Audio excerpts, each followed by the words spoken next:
Hi, welcome to PSR studies. Telangana రాష్ట్రంలో group 1 case update అయితే రావడం జరిగింది. పూర్తి వివరాలు తెలుసుకుందాం. వీడియో చూసిన తప్పకుండా లైక్ చేసి ఛానల్ని సబ్స్క్రైబ్ చేసుకోండి. మెయిన్స్ పరీక్షల వాల్యుయేషన్ కరెక్ట్గా జరగలేదు, పరీక్షా కేంద్రాలు కూడా కరెక్ట్గా కేటాయించలేదు, నిబంధనలు పాటించలేదని చెప్పి కొంతమంది విద్యార్థులు అయితే హైకోర్టులో కేసు వేశారు. ఈ కేసు వల్లనే టీజీపీఎస్సీ గ్రూప్ 1 నియామకాలు అనేది తాత్కాలికంగా నిలిచిపోయాయి. అంటే సర్టిఫికేట్ వెరిఫికేషన్కి చేపట్టవచ్చని చెప్పి హైకోర్టు ఆదేశాలు ఇచ్చింది. సర్టిఫికేట్ వెరిఫికేషన్ కంప్లీట్ అయిపోయింది. ఈరోజు కేసు విచారణ అనేది జరుగుతుంది. అదేవిధంగా గ్రూప్ 1 పిటిషనర్లకైతే 20,000 జరిమానా విధిస్తూ తీర్పునిచ్చారు. గ్రూప్ 1 పరీక్షలపై ఫీల్డ్ దాఖలు చేసిన పిటిషన్లకు హైకోర్టు జరిమానా విధించింది. తప్పుడు ప్రమాణ పత్రాలతో తప్పుదోవ పట్టించారని ఆగ్రహం వ్యక్తం చేసిన జస్టిస్ నగేష్ భీమపాక పిటిషనర్లకు 20,000 జరిమానా విధిస్తూ తీర్పునిచ్చారు.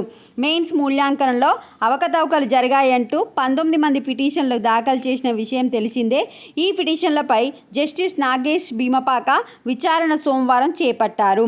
మార్కుల మెమోకు వెబ్సైట్లో ఉన్న మార్కులకు తేడాలున్నాయని పిటిషన్లు పేర్కొన్నారు. రివాల్యుయేషన్ చేపట్టి మార్కులను పారదర్శకంగా వెల్లడించారని కోరారు.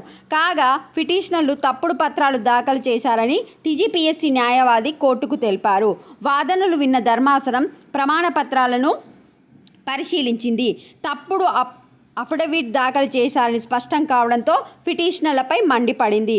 వారిపై చర్యలు తీసుకోవాలని జ్యుడిషియల్ రిజిస్టర్ను ఆదేశించింది.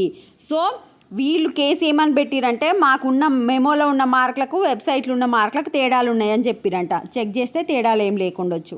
సో అందుకని కరెక్ట్ పేపర్స్తోని కేసు వేయలేదని చెప్పి వాళ్ళకైతే 20,000 జరిమానా అయితే విధించింది. ఒకసారి మీరు కూడా చదువుకోండి. ఈరోజైతే కేసు విచారణ ఉంది. వీడియోని లైక్ చేయండి. Thanks for watching.